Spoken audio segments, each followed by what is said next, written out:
Quality और consistent performance के लिए सिर्फ सिल्वर पंप्स एंड मोटर्स, नाम याद रखना।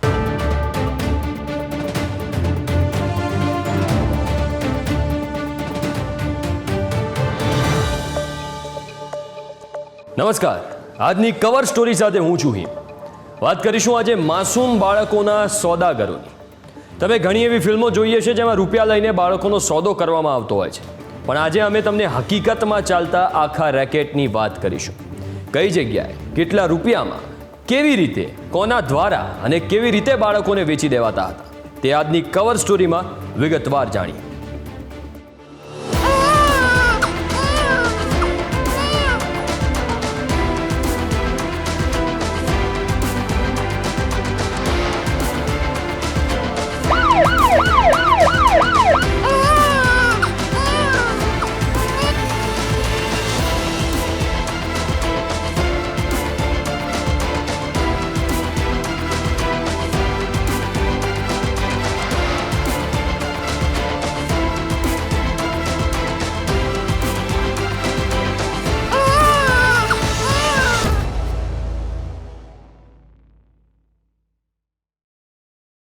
એક સમય હતો જ્યારે ડોક્ટર્સને લોકો ભગવાન કહેતા, પણ હવે તો ઘણી જગ્યાએ ડોક્ટર જ નકલી નીકળે છે. કળિયુગમાં અસલી ડોક્ટર પણ જો લોકોને ચીરવામાં કંઈ બાકી ન રાખતા હોય તો નકલી ડોક્ટરની વાત જ શું પૂછવી. પાટણમાં એવા નકલી ડોક્ટર્સનો ભાંડો ફૂટ્યો, જેઓ કરતા હતા માસૂમ ભૂલકાઓનો સોદો.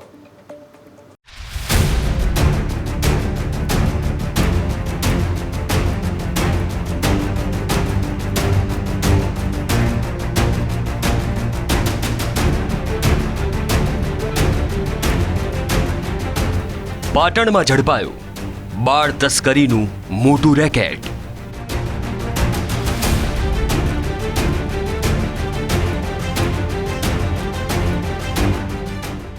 દ્રશ્યમ ફિલ્મને પણ ટક્કર મારે તેવી નકલી ડોક્ટર્સની અસલી કહાની.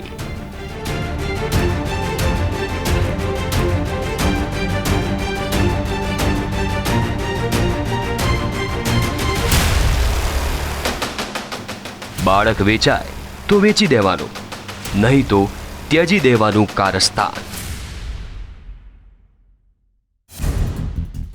રૂપિયા પાછળ માનવી એટલો આંધળો થઈ ગયો છે કે હવે ડોક્ટર્સ પણ વિશ્વાસપાત્ર નથી રહ્યા. એક તરફ ખ્યાતિકાંડ અને બીજી તરફ પાટણના સાંતલપુરનો બાળ તસ્કરી કાંડ. બાળ તસ્કરીના પ્રકરણમાં આરોપીઓના રિમાન્ડ દરમિયાન નિત નવા ઘટસ્ફોટ થઈ રહ્યા છે.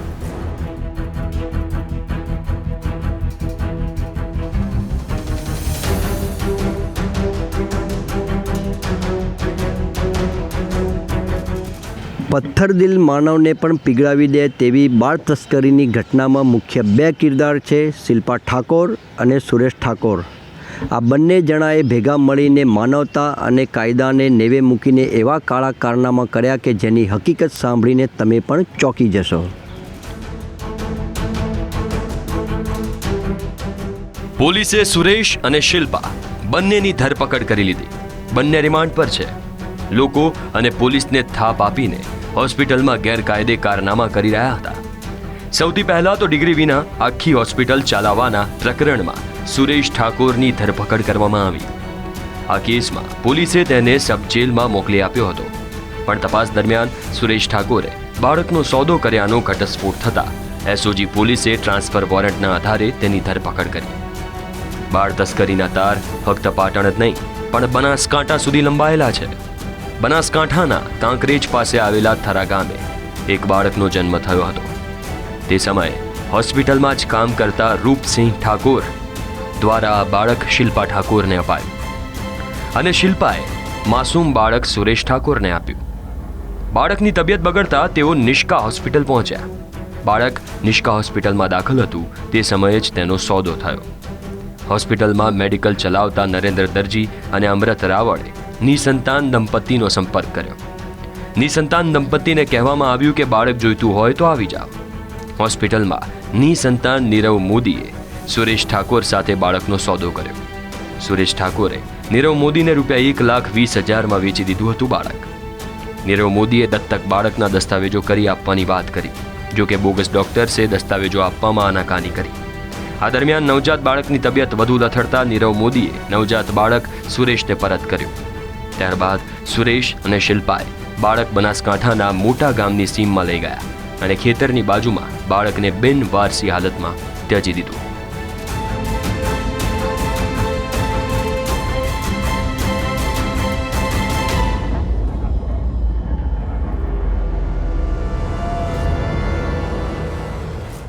સુરેશ અને શિલ્પા ઠાકોરના બદઇરાદા અત્યાર સુધી તો ચાલ્યા, પરંતુ આખી કહાનીમાં વળંગ ત્યારે આવ્યો જ્યારે પાટણના નિસંતાન નીરવ મોદીએ સુરેશ ઠાકોર પાસે પોતાના રૂપિયા પરત માંગ્યા.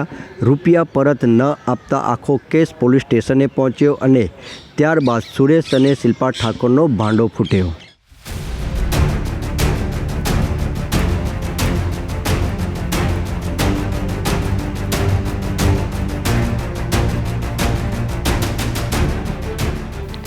પોલીસે આ પ્રકરણમાં સુરેશ, શિલ્પા અને બાળક આપનાર રૂપસિંહ ઠાકોરની ધરપકડ કરી છે.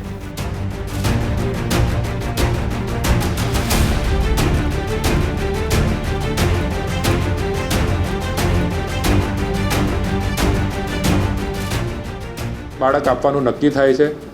ટોટલ જેમ ફરિયાદમાં લખેલું છે કે 1,20,000ની કિંમતમાં બાળક આપવાનું હતું, એ રીતે ડીલ થયા બાદ આશરે 1 મહિના બાદ બાળક બીમાર રહેતું હોય અને માથું મોટું હોય એટલે નીરવ મોદી સુરેશ ઠાકોરને બોલાવીને પરત આપવાની વાત કરે છે. બાળક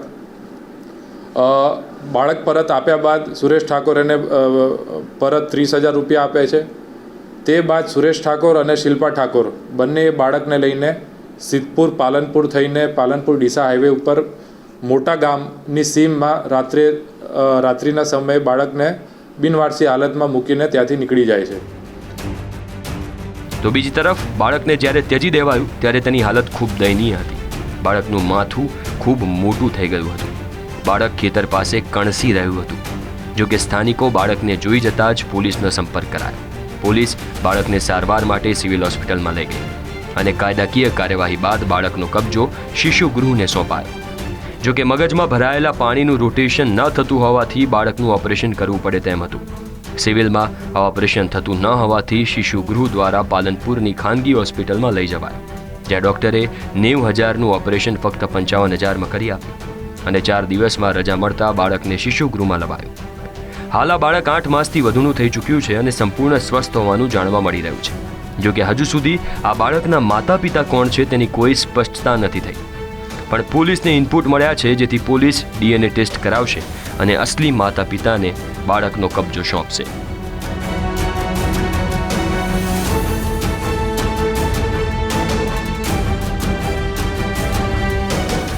જે ખોટા પ્રમાણપત્ર બન્યા છે જન્મના, એ સાઈકૃપા હોસ્પિટલમાંથી બનાવવામાં આવેલા છે. જે નીરવ મોદીએ જે અમને પ્રાથમિક દસ્તાવેજો આપ્યા છે એના ઉપરથી પુરવાર થાય છે. પરંતુ અમે નગરપાલિકા રાધનપુર પાસેથી બીજી વિગતો માંગવામાં આવેલી છે. સર્ટિફાઈડ નકલો હજી આવો ઉપર બાકી છે. એના પછી જ અમે એ માલુમ કરી શકશું કે કોણ કોણ આમાં સામેલ હતું, હોસ્પિટલમાં કયા કયા કર્મચારીઓ આમાં ઇન્વોલ્વ હતા. એ બાબતે પછી એમાં કાર્યવાહી કરવામાં આવશે.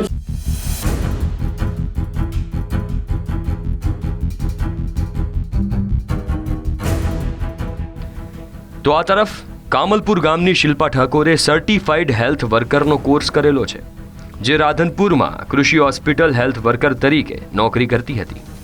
સામાન્ય પરિવારની હોવાથી ઘરની જવાબદારી તેના માથે છે, પણ રૂપિયા કમાવાની લાલચમાં તેણે શરૂ કરી દીધું ગેરકાયદે કામ. તેણે પોતાના ઘરની બાજુમાં જ ભાડાની દુકાન રાખીને બોગસ તબીબ તરીકે પ્રેક્ટિસ પણ શરૂ કરી હતી.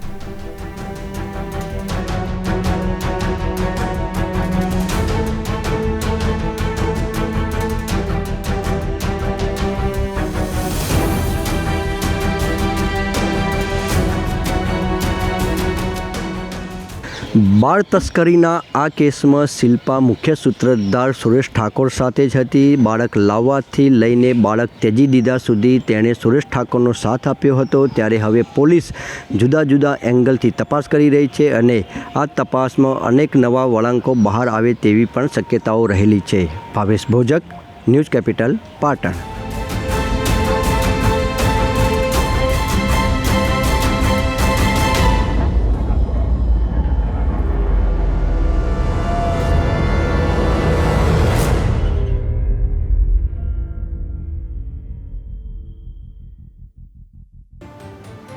કવર સ્ટોરીમાં સમય થયો છે એક બ્રેકનો.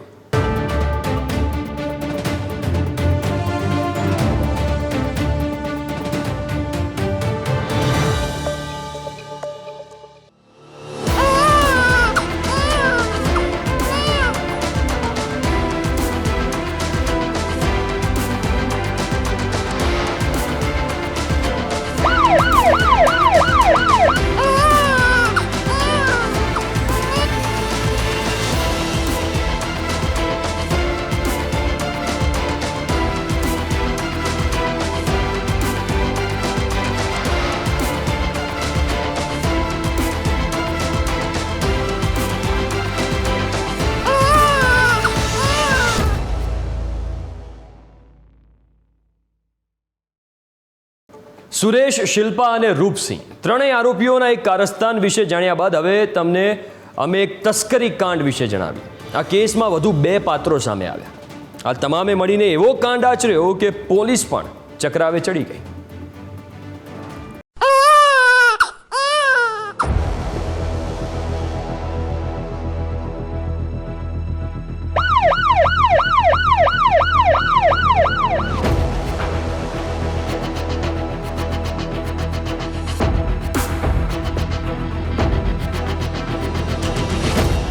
બાળ તસ્કરીના કેસમાં થયા ચોંકાવનારા ઘટસ્ફોટ.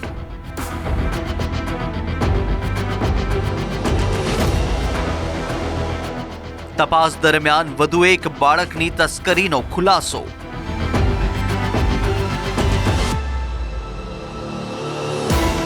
માસૂમોના સોદા કરનાર વધુ 2 કિરદારના નામ આવ્યા સામે.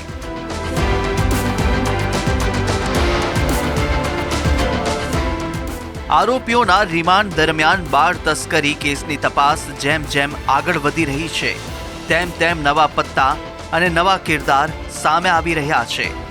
સૌથી પહેલા જે બોગસ તબીબનો કેસ સાવ સામાન્ય ગણાતો હતો તે કેસ હવે વધુ ને વધુ મજબૂત બનતો જઈ રહ્યો છે.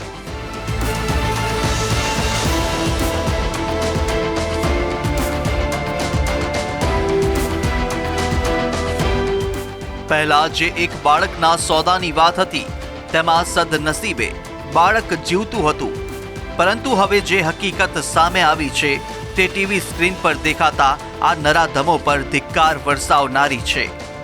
રિમાન્ડ દરમિયાન આરોપીઓની પૂછપરછમાં ખુલાસો થયો છે કે આરોપીઓએ વધુ એક બાળકનો સોદો કરીને તેને મોતને ઘાટ ઉતારી દીધું હતું. એટલું જ નહીં, બાળકને એવી જગ્યાએ ત્યજી દીધું કે તેની કોઈને ભાડ પણ નથી મળતી.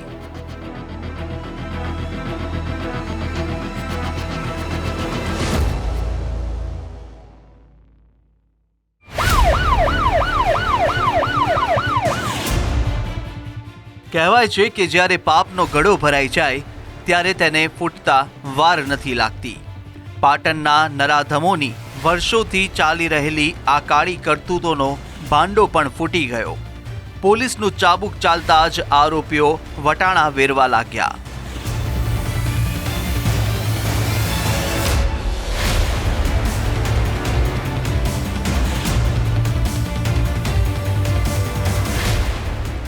પોલીસની પૂછપરછમાં આરોપીઓએ કરેલી કબૂલાત પ્રમાણે તેઓએ બનાસકાંઠા અને પાટણ બાદ કચ્છમાં પણ બાળ તસ્કરી કરી હતી. અહીં આખી કહાનીમાં એન્ટ્રી થઈ ચોથા અને 5મા કેરેક્ટરની. આ કેરેક્ટર એટલે નરેશ દેસાઈ અને ધીરેન ઠાકોર. ધીરેન થકી જ નરેશ અને સુરેશનો સંપર્ક થયો હતો.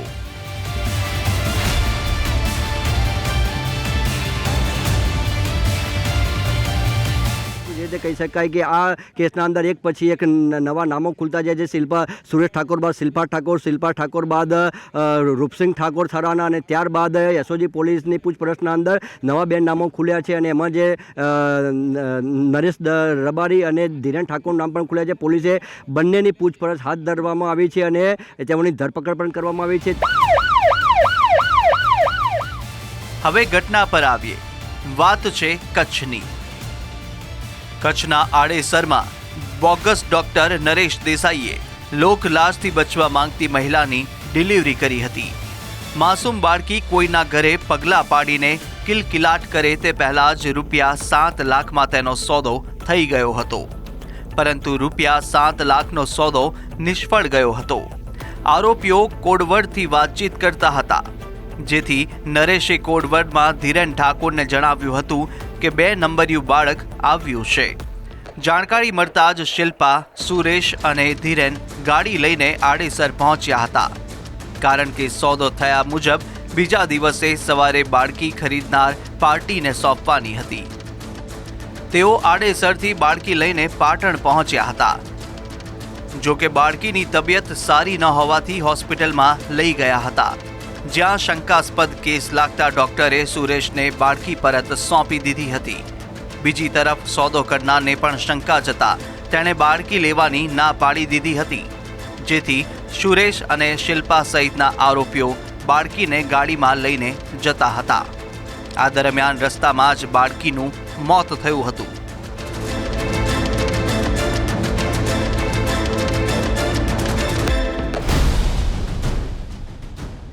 મળતી માહિતી પ્રમાણે સુરેશ અને શિલ્પા સહિતના આરોપીઓએ દાદર ગામે બનાસ નદીના પટમાં બાળકીને દાટી દીધી હતી. બાળકીને કોઈ ખરીદવાનું ન હોવાથી આ બાળકી કોને આપવી અને ક્યાં લઈ જવી, આવા પ્રશ્નો ઊભા થતા આરોપીઓએ બાળકીને પતાવી દઈને દફનાવી દીધી હોવાની શક્યતા સેવાઈ રહી છે. જો કે પોલીસ હજુ એ તપાસ કરી રહી છે કે બાળકીનું કુદરતી મોત થયું કે તેની હત્યા કરાઈ હતી, અને આ તપાસ પણ ત્યારે જ શક્ય બને જ્યારે બાળકીનો મૃતદેહ મળે. પોલીસે વિડીયોગ્રાફર, FSL ટીમ, ડોગ સ્ક્વોડની ટીમ, પેનલ ડોક્ટર ટીમ અને મામલતદારને સાથે રાખીને નદીના પટમાં 1 ડિસેમ્બરે આખો દિવસ શોધખોળ કરી, પરંતુ આરોપીઓએ બતાવેલી જગ્યા પરથી ફક્ત મીઠું જ હાથમાં લાગ્યું હતું. બાળકીના કોઈ જ અવશેષો મળી આવ્યા નથી, જેને પગલે પોલીસે પણ અસમંજસમાં મુકાઈ ચૂકી છે. પોલીસે મીઠું અને માટીના નમૂના લઈને તપાસ માટે મોકલી આપ્યા છે. એવું બની શકે કે આરોપીઓ પોલીસને ગેરમાર્ગે દોરવા માટે સાચી હકીકત ના જણાવતા હોય. જ્યારે પોલીસની ટીમ તપાસ અર્થે બનાસ નદીમાં પહોંચી હતી, તે સમયે ન્યૂઝ કેપિટલની ટીમ પણ ત્યાં હાજર હતી. અને આ બાળકને તેઓએ જે બનાસ નદીનો જે પુલ છે, બનાસ નદીના અંદર જે દાટવામાં આવી છે, ત્યારે આજે SOG પોલીસ અને પાટણ જે મેડિકલની ટીમ આજે જે બનાસ નદીના અંદર જે બાળકને જ્યાં દાટવામાં ત્યાં આગળ આવીને ખોદકામની કામગીરી શરૂ કરી છે. લગભગ 2 થી 3 કલાક જેટલો સમય ખોદકામ કર્યો, તેમ છતાં પણ હજુ સુધી બાળક દાટી હોવાના કોઈપણ જાતના અવશેષો નદીમાંથી મળ્યા નથી. અને આ મુદ્દાને લઈને પોલીસ પણ હાલ તો અસમંજસમાં મુકાઈ ગઈ છે. અને ક્યાંક ને ક્યાંક જે રીતે કહી શકાય કે આરોપી દ્વારા જે પોલીસને જે સ્થળ બતાવવામાં આવ્યું છે તેમાં પણ પોલીસને ગુમરાહ કરવામાં આવી રહ્યું હોય તેવું લાગી રહ્યું છે.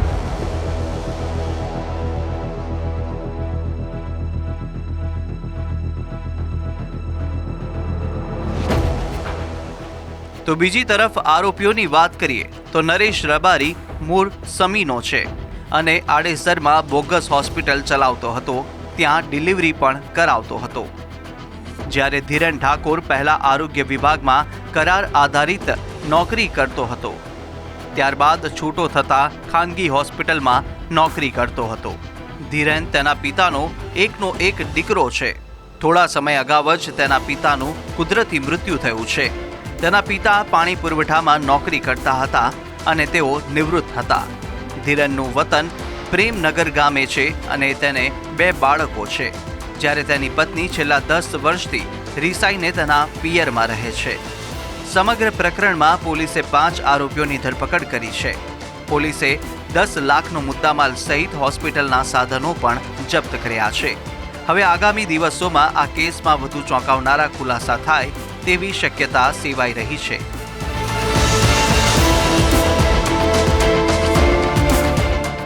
Bhavesh Bhojak, news capital, Patan.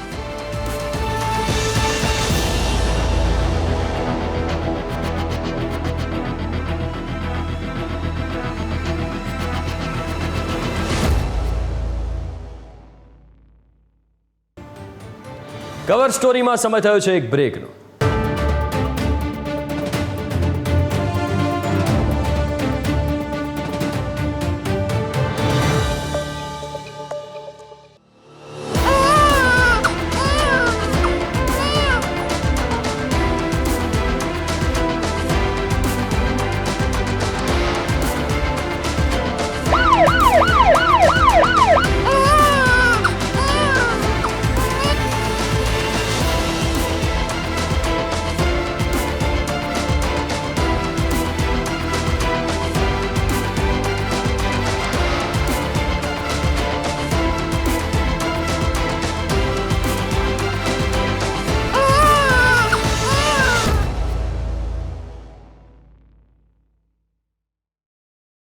માસૂમ બાળકોના દુશ્મનો કેવી રીતે બાળ તસ્કરી કરતા હતા એ તો જાણી લીધું. હવે વાત કરીએ કે વધુ કેટલાક ઘટસ્ફોટ આમાં થયા છે એની.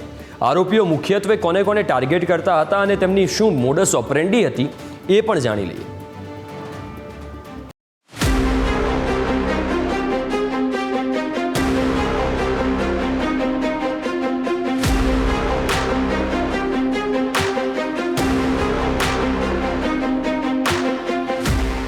માસૂમના સોદાગરોની તપાસમાં ચોંકાવનારા ઘટસ્ફોટ. રૂપિયા 1 લાખથી લઈને 7 લાખ સુધીમાં થયો હતો બાળકોનો સોદો. ના ડિગ્રી ના સર્ટિફિકેટ, નકલી ડોક્ટર બનીને ચલાવતા હતા રેકેટ. પોલીસની કસ્ટડીમાં રહેલા આ શખ્સોને જેટલી સજા આપો તેટલી ઓછી છે, કારણ કે તેઓ માસૂમ બાળકોના ગુનેગાર છે. આરોપીઓ બાળકોનો સોદો પાડવા માટે જુદા જુદા કોડવર્ડનો ઉપયોગ કરતા, જેમ કે કોઈ બીજા પાસેથી ખરીદેલું બાળક હોય તો 2 નંબરિયું કહેતા, અને જો કોઈ બાળક મૃત્યુ પામ્યું હોય તો તેના માટે બગડી ગયું તેવો કોડ વાપરતા. આ દુનિયામાં પુણ્ય કરનારા કરતાં પાપ કરનારા લોકોની સંખ્યા વધુ છે, અને એટલે જ આવા પાપીઓના પેટ પણ ભરાતા રહે છે. જો મોડસ ઓપરેન્ડીની વાત કરીએ તો આરોપીઓ મુખ્યત્વે કુંવારી યુવતીઓને ટાર્ગેટ કરતા. આબરૂ બચાવવા માંગતી યુવતીઓ આવા તબીબોનો સંપર્ક કરતી અને ઓછા રૂપિયામાં ગેરકાયદે ડિલિવરી કરાવીને બાળક ડોક્ટરને સોંપી દેતી. ત્યારબાદ બોગસ તબીબો દ્વારા બાળકોનો સોદો કરી દેવાતો. એટલું જ નહીં, ઘણી મહિલાઓ ગર્ભપાત કરાવવા પણ આવા ડોક્ટર્સનો સંપર્ક કરતી. ખાસ કરીને આવા કેસમાં કોઈ મોટી હોસ્પિટલોની સંડોવણી નથી હોતી, પણ નાના શહેરોમાં મલ્ટી સ્પેશિયાલિટીના નામે જ આવી હોસ્પિટલો ચાલતી હોવાની આશંકા સેવાઈ રહી છે.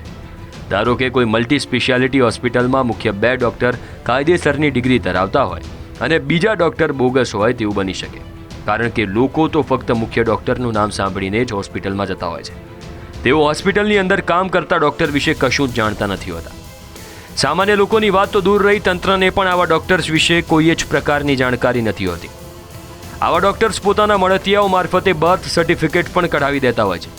આ તો પાટણની ઘટનાનો પર્દાફાશ થયો, એટલે બાકી જો ઘટના સામે ના આવી હોત તો હજુ પણ બાળકોનો સોદો ચાલતો જ રહ્યો હોત.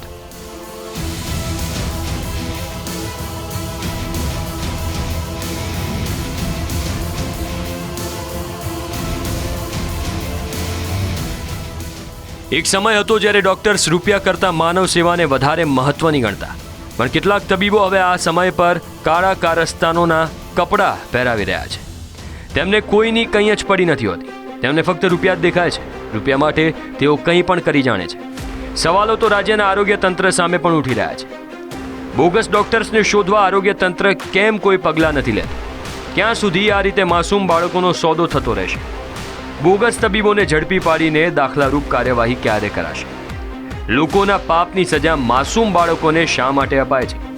માસૂમ બાળકોની સુરક્ષાની જવાબદારી કોની છે? આ સવાલો એટલા માટે પણ ઉઠી રહ્યા છે કારણ કે આરોગ્ય તંત્રની છબી હવે વધુ ખરડાવા લાગી છે.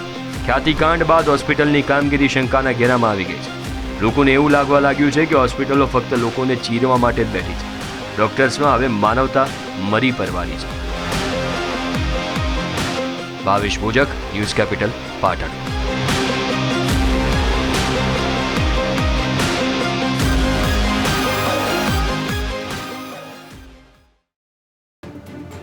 આ સાથે જ કવર સ્ટોરીમાં બસ આટલું જ. નમસ્કાર.